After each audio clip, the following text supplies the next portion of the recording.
Good morning, class. Today we shall start the sixth unit of English Honeydew text. With the lesson being named, this is Jody's Fawn. Now, without any further ado, let's begin the lesson. So, before we begin, I would like to give in a few details of the lesson. You all know what Fawn basically is, isn't it? It's a young deer, and Jody, of course, is going to be name of person. Okay. It's a wonderful story about a baby fawn who lost his mother. Okay, the reason why or how he lost his mother will be mentioned as we read along the story and try and understand more about it. Okay, so this story, like some others that we have studied, have been divided into parts, and it has been divided into three parts. Okay, it's written by Marjorie Kinnan Rawlings. So without any further ado, let's begin. Okay. This is Jody's Fawn by Marjorie Kinnan Rawlings, the sixth unit of English Honeydew text. Okay. Often, instead of rushing to the doctor to treat a small cut or burn, we find a quick and effective cures using things available at home. Can you think of some such home remedies for A cut on your knee, a burn on your arm, a bee sting?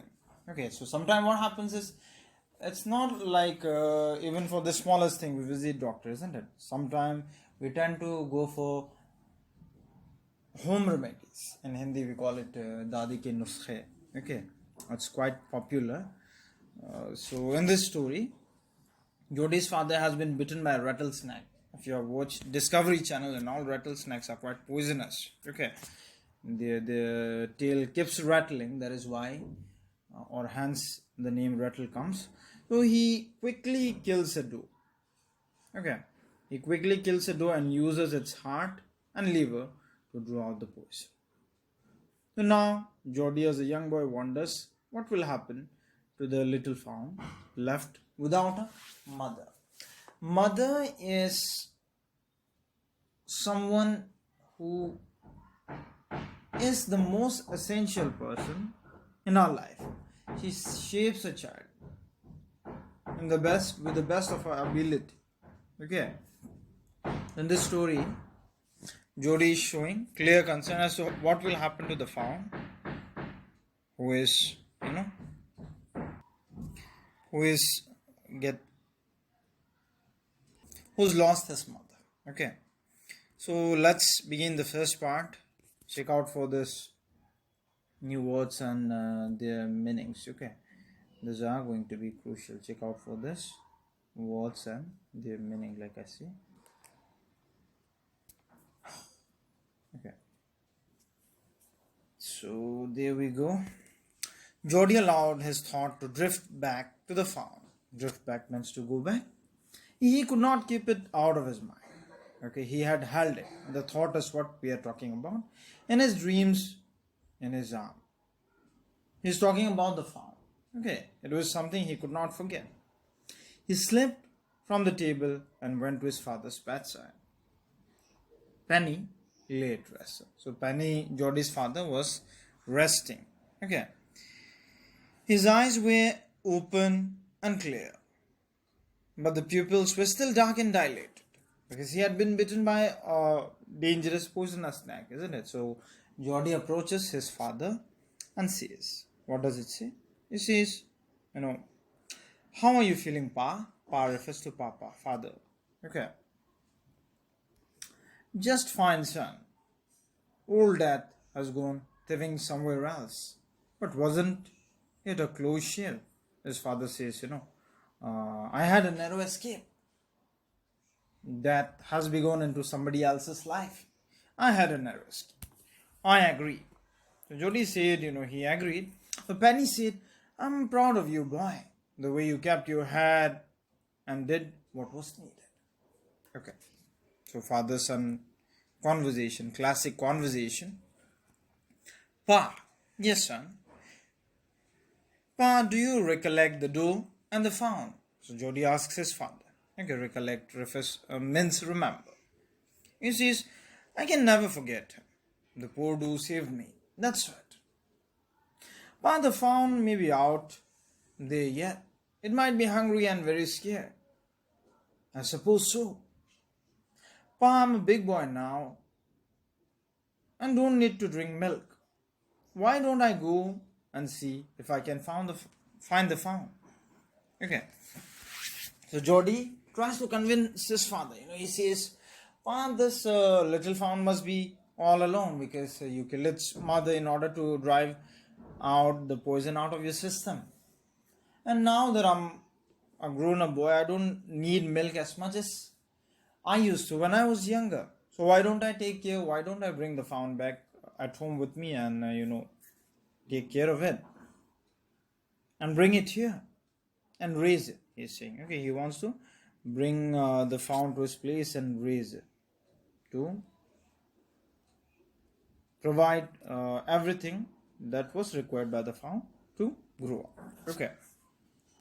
So Penny lay quiet, staring at the ceiling. He could not say anything. "Boy, you've got me Hampton." Okay. So Hampton basically refers to a situation wherein you cannot say no to a person. So Penny says, "Boy, you have got me Hampton." And so put me in a situation where I cannot say no to you. It won't take much to raise it, Pa. It'll start soon, eating leaves and acorns.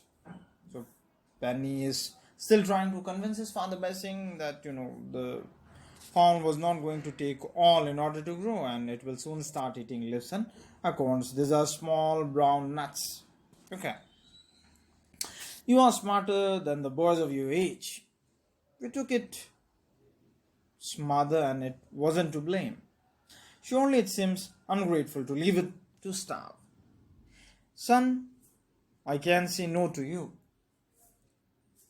I never thought I would live to see another day.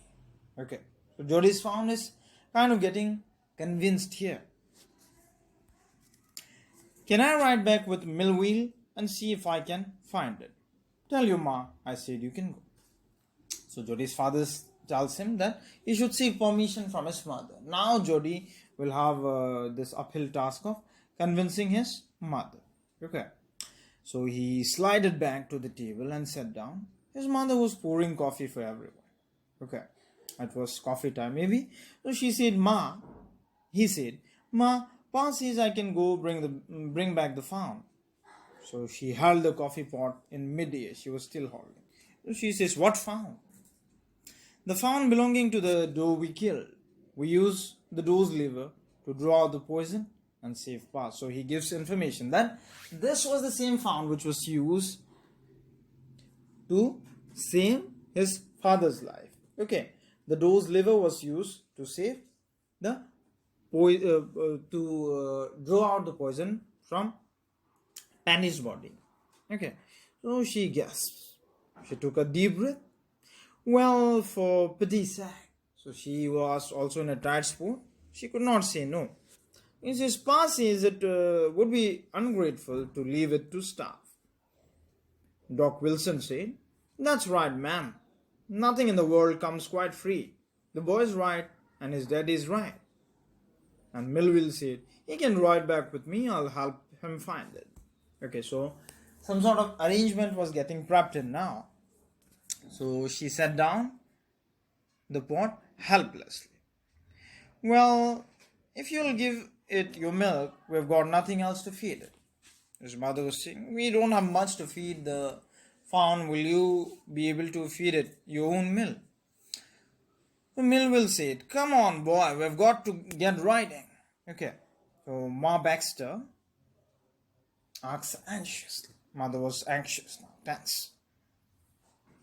"You'll not be gone long. Means you'll not take a long time." So Jody said, "I'll be back before dinner for sure." So Millville mounted his horse and pulled Jody up behind him. Okay, they were getting prepared for the journey. He said to Millville, Jody said to Millville, "Do you think the fawn's still there? Will you help me find him?" So, "We'll find him if he is alive." How you know it's a he? So Melville is asking, how do you know it's a he? It's a male. So Jody answers, the spots were all in a line. On a doe farm, Pa says the spots are every which way. Okay, so this there are some, differentiations. Jody says, in this particular farm, it had spots which were all in a line. Okay.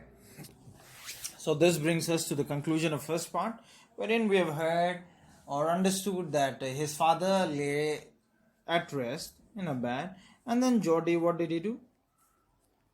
He wanted to bring back the fawn, thinking the fawn might be starving. Why does he think so? Because his mother was killed by Penny in order to extract out the poison on being bitten by a rattlesnake, isn't it? Now Jody wants to go get it back, and then he's made some arrangement as well. Now class, as far as comprehension check is concerned, I believe you can do it on your own. These are not real difficult tasks, isn't it? What are the kind of questions? What had happened to Jody's father? How did the do save Penny's life? Why does Jody want to bring the fawn home? How does Jody know that the fawn is a male?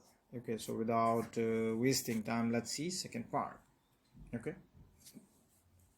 So Jody gave himself over to the thoughts of Fawn. They passed the abandoned clearing. He said, "Cut to the North Millville. It was up here that Pa got bitten by the snake and killed the doe, and I saw the fawn." So Jody was giving some information to Millville as to where could the fawn be seen or found, as previously he had spotted it there. Suddenly, Joe was unwilling to have Millville with him. Okay. So all this while, Joe was asking Millville to come and help him, but suddenly his mind was telling him something. If the fawn was dead or could not be found, he could not have his disappointment sin. Okay, he did not want to be observed being disappointed. And if the fawn was there, the meeting would be so lovely and so secret that he could not endure to hear it. Okay, he said, "It's far too now, but the scrub is very thick for a horse. I can make it on foot." So he was ready to take the challenge and go all alone on a foot. "But I'm afraid to leave you, boy. Suppose you got lost or got bitten by a snake too." So Melville is saying, "Why should I leave you if you are getting bitten by a snake or if you are lost? Who's going to take care of it?" Okay. He said, "It's not far away, but the scrub is..." sorry, I've just repeated it. So he says, "I'll take care. It might take me a long time to find the fawn if he's wander means to roam unnecessarily here and there." So he says, it might take him a long time. And he says, "Leave me off right here." "All right, but you take it easy now. North here and east, right?" So he was trying to give him some coordinates. You know about the direction. North is here, east is there. "There and here, that tall pine makes a bearing so long." Okay, makes a bearing here refers to acting as a compass and how to identify direction. Okay, so you see so long. He says so long. "So long, Millville. I'm obliged." So he expresses gratefulness to Millville for having dropped him to such a long distance. Okay, he waited for the second sound of the hoofs to end. Okay, he waited for the sounds of hoofs to end. Basically, he was waiting for Millville to go away. Then cut to the right. The scrub was still. There was no noise. Only his own crackling of twigs sounded across the silence. Okay, as he was moving, there are old dead twigs, isn't it? They crackled. Okay, and it was heard. He wondered for an instant if he had mistaken his direction. He was wondering, if he had lost foot. Then, a buzzard. Buzzard is a large bird, like vulture, let's say, which eats meat of dead animal. Okay, then a buzzard in front of him and flapped into the air. He came into the clearing under the oaks. Buzzards sat in circle around the carcass of the bull. Okay, so there were these buzzards. They sat in a circle around the dead body of the doe. They were eating the flesh of the doe that was killed by Jody's father, Penny. Okay, so they turned their heads on their long scrawny necks and hissed at him. They were all angry with the intrusion of the new intruder. What did he do? He threw his bow at them and they flew into an adjacent tree. The sun showed large cat prints, but the big cats killed fresh. And they had left the doe to the carrion bird. Okay, big cats, lion, tiger, and all those things. They do not eat on carcasses. They prefer killing fresh and then eating fresh meat. Predators. Okay.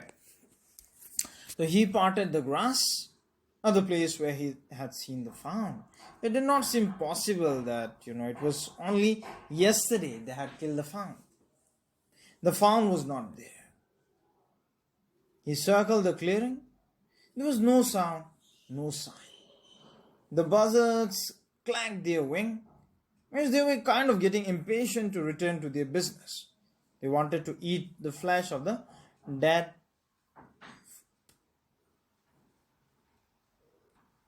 doe.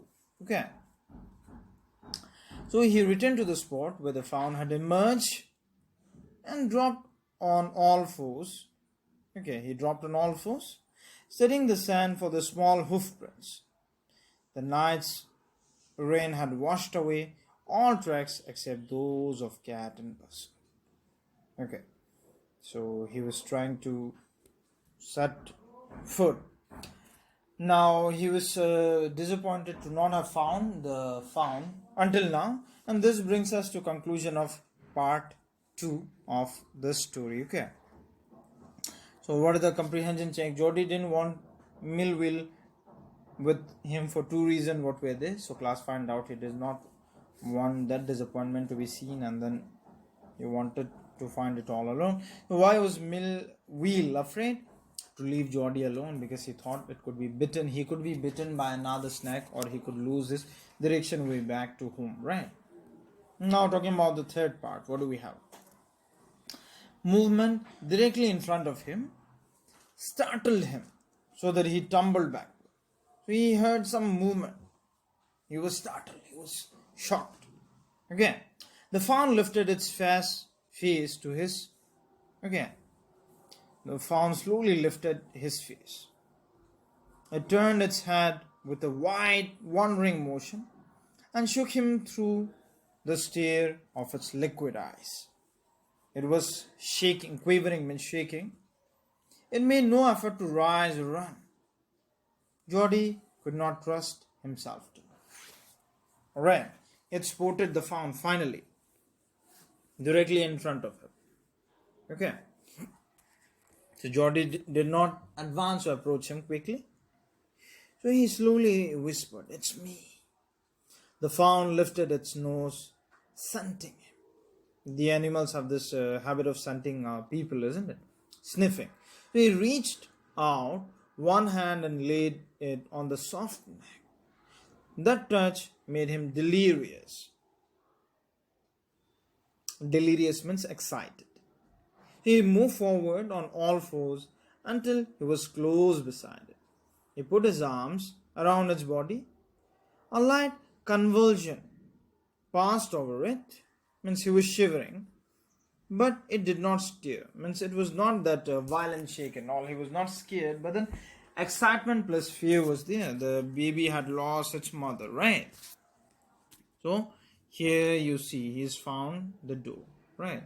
It's clearly visible. Now he stroked its sides as gently as though the fawn were a china deer. China deer, let's say a clay deer that is easily broken. It were a china deer, and he might break it. Its skin was very soft. It was sleek, okay, very smooth and shiny. It was sleek and clean and had a sweet scent of grass. He rose slowly and lifted the fawn from the ground. Its leg hung limply. Okay. It was not moving.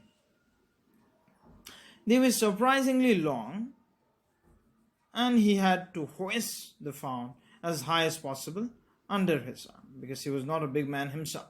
Okay, so he was afraid that it might kick and bleat, make sound at sight and smell of its mother.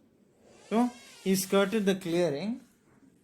He skirted the clearing and pushed his way into the thicket.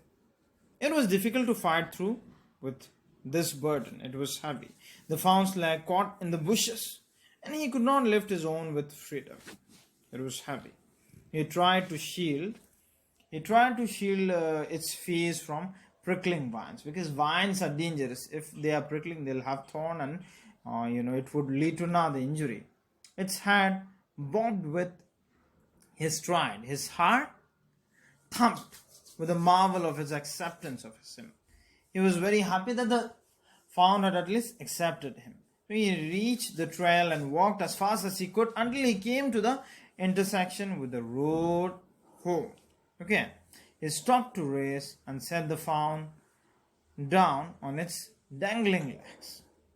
It wavered on them. It looked at him and bleated. Okay. He said, enchanted, I'll carry you after I get my breath. Means he was tired. Okay. He remembered his father saying that a fawn would follow if it had first been carried. Okay, so his father had taught him a thing or two. He started away slowly. The fawn started after him. He came back to it and stroked it and walked away again. It took a few wobbling steps towards him and cried piteously. It was willing to follow him. The fawn belonged to him now. It was his own. He was light-headed with his joy. Means he was unable to think clearly. He was so excited. He wanted to fondle it, to run and romp with it. Okay, he wanted to fondle it and play with it, to call it to come to him. He dared not alarm it. So he picked it up and carried it in front of him over his two arms. It seemed to him that he walked without effort. His arms began to ache and he was forced to stop again. So this continued for a while. When he walked on, the fawn followed him at once. He allowed it to walk a little distance, then picked it up again. The distance home was nothing. He could have walked all day and into the night, carrying it and watching it follow. Okay. He was wet with sweat, but a light breeze blew through the June morning, cooling him. The sky was as clear as spring water in a blue china cup. He came to the clearing. It was fresh and green after the night's rain. He fumbled with the latch and was finally obliged to set down the fawn to manage it. Then he had an idea. He would walk into the house, into Penny's bedroom, with the fawn walking behind him. But at the steps, the fawn balked. Okay, the fawn balked means it was unwilling. It refused to climb them. He picked it up and went to his father. Penny lay with closed eye. So Jody called, "Pa, look!" He was excited. So Penny turned his head. Jody stood behind him. The fawn clutched hard against him. It seemed to Penny that the boy's eyes were as bright as the fawn's. He said, "I'm glad you found him." So Jody then went to the kitchen. The fawn wobbled after him and slowly walked after him. A pan of morning's milk stood in the kitchen safe. The cream had risen on it. Milk cream, we all know, right? So he skimmed the cream into a jug. He poured the milk into a small gourd. Okay. So he held it out to the fawn. It butted it suddenly. Smelling the milk, he saved it precariously from spilling over the floor. It could make nothing of the milk in the gourd. Okay. So he dipped his fingers in the milk and thrust them into the fawn's soft wet mouth. It started sucking greedily. When he withdrew them, it bleated frantically and butted him. Okay, so it was still a baby. It acted as though Jody was his parent, his mother. Yeah, so Jody again dipped his finger as the fawn sucked it. He lowered them slowly into the milk. The fawn blew and sucked and snored. So this is what was happening. Okay, the fawn was sucking fingers of Jody because it was a baby, isn't it? So it stamped its small hoofs impatiently. As long as he held his fingers below the level of milk, the fawn was content. It closed its eye dreamily. It was against his hand. Its small tail flicked back and forth. It was happy, waging off tail. Okay. So the last of the milk vanished in a swirl of foam and gurgle. So it started drinking the milk. Okay. So that is how he had made a connection. And with this, we come to conclusion of this lovely story called Jody's Fawn, written by Marjorie Kinnan Rawlings. Okay. So there is a comprehension check. It says, how did Jody bring the fawn back home? He found it and then he carried it and then it followed for some time. So you got to describe it. And Jody was filled with emotion after he found the fawn. Can you find at least 3 words or phrases which show how he felt? So class, that's your task then. How did the deer drink milk from the gourd? Using Jody's finger and all, right. So how did the why didn't the fawn follow Jody up the steps as he had thought it would? It was scared. It was a new place, isn't it? So walking with Tex. Why did Penny Baxter allow Jody to go find the fawn and raise it? Because it was in a spot of bother. It was Penny who was responsible for the death of the fawn, and that is why, right? So what did Doc Wilson mean when he said nothing in the world ever comes for free? See, one good turn deserves another. If you do something for someone, he is ought to return the favor. Similarly, if someone does something good for you, you got to return the favor to him. And in this case, Jody's father had killed the doe, and it was their responsibility to look after the fawn. Okay, moving on to third question. How did Jody look after the fawn after he accepted the responsibility for doing this? So he took great care, isn't it, by giving him milk and all. So how did Jody's mother react when she was not feeling quite comfortable with it, right? So look at this piece of sentence, walking with language. Penny said to Jody, will you be back before dinner? Penny asked Jody if he would be back before dinner. Okay. Then how are you feeling, Pa? Asked Jody. So class, these are part of direct and indirect speech. Narration. Okay. We have discussed part of it in grammar. So this is what, see.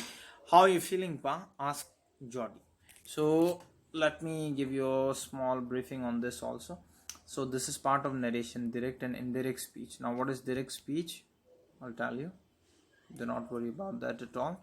So this part which is within bracket is direct speech. These are words spoken by speaker directly, and then there is a verb here. It is called reporting verb. Okay. So direct speech is to be converted into indirect speech following basic or certain rules, and that is all about narration. Like, how are you feeling, Pa? Asked Jody. So Jody asked his father how he was feeling. Okay. So let's check out if there are more sentences. Okay. So there are some questions in direct speech. You ask to put them into reported speech. Penny said, do you really want it, son? So Penny asked if he really wanted it. Penny asked her son if he really wanted it. Okay. Melville said, will he ride back with me? Melville said, if he would ride back with him. Okay, if he would ride back with him, or whether he would ride back with him. So in similar manner, you got to do 3, 4 and 5 also. He said, was it up here that Pa got bitten by the snake?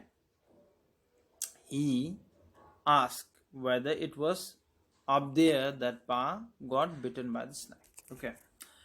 So 2 more sentences. He tumbled backward. He turned its head. The first sentence has intransitive verb. Tumbled backward, no object, right? It's a verb without object. How about second one? It turned its head. Turned is the verb. The second sentence has a transitive verb. It has a direct object. He turned what? Its head, right? So we can ask, what did it turn? You can answer its head. So it is a transitive verb. Okay. So you ask to see whether the verb in each sentence below is transitive or intransitive. So Jody then went to the kitchen. Of course, transitive. The Fawn wobbled after him. Intransitive. You found him. So class, do it on your own. You found him, right? So transitive. So this also is easy. Okay. Now moving on, question number 3. Here are some words from the lesson, working in group. So you ask to arrange them in the order in which they would appear in dictionary. It's very simple. In dictionary, words occur in alphabetical order, isn't it? You ask to write them down. Okay. Write down some idiom and phrasal verb connected to these words. Use the dictionary for more idioms and phrasal verb. That's simple. If you have problem with idiom and phrasal verb, we are going to speak on it on a different session. Otherwise, this video will be much longer. Okay. Then we have speaking. Do you think it is right to kill an animal to save a human life? Give reason for your answer. C is it depends on situation. Though personally, I do not favor this because every living being has the right to life. Okay. So imagine you wake up one morning and find a tiny animal on your doorstep. You want to keep it as a pet, but your parents are not too happy about it. So how would you persuade them to keep it? It's up to you, right? You'll discuss the positive point and then try and convince them. Writing. Imagine you have a new pet that keeps you busy. You ask to write a paragraph describing all these things using this word. 2. Human life is dependent on nature. That's why we call her Mother Nature. So we take everything from nature to live our lives. So do we give back anything to nature? You're asked to write down some example of the natural resources that we use. Write a paragraph expressing your point of view regarding our relationship with nature. Okay. So in this is Jody's father uses a home remedy for a snake bite. What should a person do if he or she is bitten by a snake? We all know class 4, 5, 6, 7 sciences you have studied, right? That poison should be extracted out and then visiting doctor, of course, is or has to be the ultimate option, right? So got to take care of those also. Okay.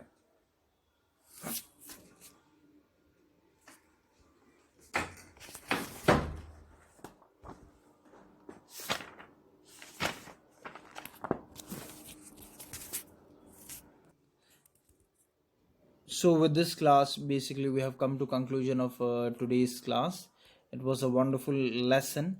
See, do a second round reading for better understanding, because understanding such stories at a go may not be easy for you all. Okay, so let's wind up the session here. Thank you everyone for joining in. If you have liked this work, share it with your friends. Thank you.